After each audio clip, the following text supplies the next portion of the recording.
ভারত বিকল্পে 4 দেশ থেকে পেঁয়াজের আমদানি বাজারে স্বস্তি। পাকিস্তান, মিশর, চীন ও থাইল্যান্ড থেকে পেঁয়াজের আমদানি বেড়েছে চট্টগ্রামে। ভারত রপ্তানি মূল্য বাড়িয়ে দেওয়ায় বিকল্প হিসেবে এসব দেশ থেকে আমদানি বাড়ে। এতে অস্থির পেঁয়াজের বাজারে এখন কিছুটা স্বস্তি। কেজিতে দাম কমেছে 30 থেকে 40 টাকা। বিকল্প বাজার তৈরি হওয়ায় স্বস্তিতে ব্যবসায়ী ও ভোক্তারা। দেশে বছরে পেঁয়াজের চাহিদা প্রায় 30 লাখ টন। দেশীয় ফলনের বাইরে 30% চাহিদা পূরণ করত ভারত। বন্যাসহ নানা কারণে ভারতে পেঁয়াজের দাম বেড়ে যাওয়ায় অস্থির হয়ে ওঠে দেশের বাজারও। খুচরায় পেঁয়াজের দাম ওঠে 140 টাকায়। এই অবস্থায় বিকল্প উৎস পাকিস্তান, মিশর, চীন ও থাইল্যান্ড থেকে পেঁয়াজ আমদানি করেছেন ব্যবসায়ীরা। এই 4 দেশ থেকে জুলাই ও আগস্ট মাসে পেঁয়াজ আমদানি হয়েছে 5000 মেট্রিক টন। ভারত ও মিয়ানমার থেকে স্থলবন্দর দিয়েও পেঁয়াজ আমদানি হচ্ছে। এছাড়া ব্যবসায়ীরা 2,70,000 মেট্রিক টন পেঁয়াজ আমদানির অনুমতিপত্র নিয়েছেন। কৃষি সম্প্রসারণ অধিদপ্তরের উদ্ভিদ সংঘ নিরোধ কেন্দ্র এসব পেঁয়াজ পরীক্ষা শেষে দ্রুত খালাসের অনুমতি দিচ্ছে। ভারত বিকল্পে 4 দেশ থেকে পেঁয়াজের আমদানি বাজারে স্বস্তি। পাকিস্তান, মিশর, চীন ও থাইল্যান্ড থেকে পেঁয়াজের আমদানি বেড়েছে চট্টগ্রামে। ভারত রপ্তানি মূল্য বাড়িয়ে দেওয়ায় বিকল্প হিসেবে এসব দেশ থেকে আমদানি বাড়ে।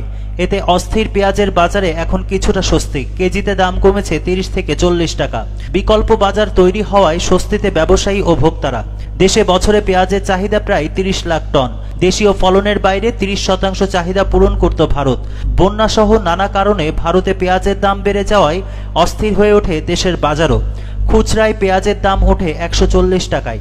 এই অবস্থায় বিকল্প উৎস পাকিস্তান, মিশর, চীন ও থাইল্যান্ড থেকে পেঁয়াজ আমদানি করেছেন ব্যবসায়ীরা। এই 4 দেশ থেকে জুলাই ও আগস্ট মাসে পেঁয়াজ আমদানি হয়েছে 5000 মেট্রিক টন। ভারত ও মিয়ানমার থেকে স্থলবন্দর দিয়েও পেঁয়াজ আমদানি হচ্ছে। এছাড়া ব্যবসায়ীরা 2,70,000 মেট্রিক টন পেঁয়াজ আমদানির অনুমতিপত্র নিয়েছেন।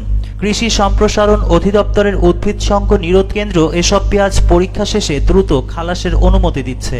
ভারত বিকল্পে 4 দেশ থেকে পেঁয়াজের আমদানি বাজারে স্বস্তি। পাকিস্তান, মিশর, চীন ও থাইল্যান্ড থেকে পেঁয়াজের আমদানি বেড়েছে চট্টগ্রামে। ভারত রপ্তানি মূল্য বাড়িয়ে দেওয়ায় বিকল্প হিসেবে এসব দেশ থেকে আমদানি বাড়ে। এতে অস্থির পেঁয়াজের বাজারে এখন কিছুটা স্বস্তি। কেজিতে দাম কমেছে 30 থেকে 40 টাকা। বিকল্প বাজার তৈরি হওয়ায় স্বস্তিতে ব্যবসায়ী ও ভোক্তারা। দেশে বছরে পেঁয়াজের চাহিদা প্রায় 30 লাখ টন। দেশীয় ফলনের বাইরে 30% চাহিদা পূরণ করত ভারত। বন্যাসহ নানা কারণে ভারতে পেঁয়াজের দাম বেড়ে যাওয়ায় অস্থির হয়ে ওঠে দেশের বাজারও। খুচরায় পেঁয়াজের দাম ওঠে 140 টাকায়। এই অবস্থায় বিকল্প উৎস পাকিস্তান, মিশর, চীন ও থাইল্যান্ড থেকে পেঁয়াজ আমদানি করেছেন ব্যবসায়ীরা। এই 4 দেশ থেকে জুলাই ও আগস্ট মাসে পেঁয়াজ আমদানি হয়েছে 5000 মেট্রিক টন। ভারত ও মিয়ানমার থেকে স্থলবন্দর দিয়েও পেঁয়াজ আমদানি হচ্ছে। এছাড়া ব্যবসায়ীরা 2,70,000 মেট্রিক টন পেঁয়াজ আমদানির অনুমতিপত্র নিয়েছেন। কৃষি সম্প্রসারণ অধিদপ্তরের উদ্ভিদ সংঘ নিরোধ কেন্দ্র এসব পেঁয়াজ পরীক্ষা শেষে দ্রুত খালাসের অনুমতি দিচ্ছে।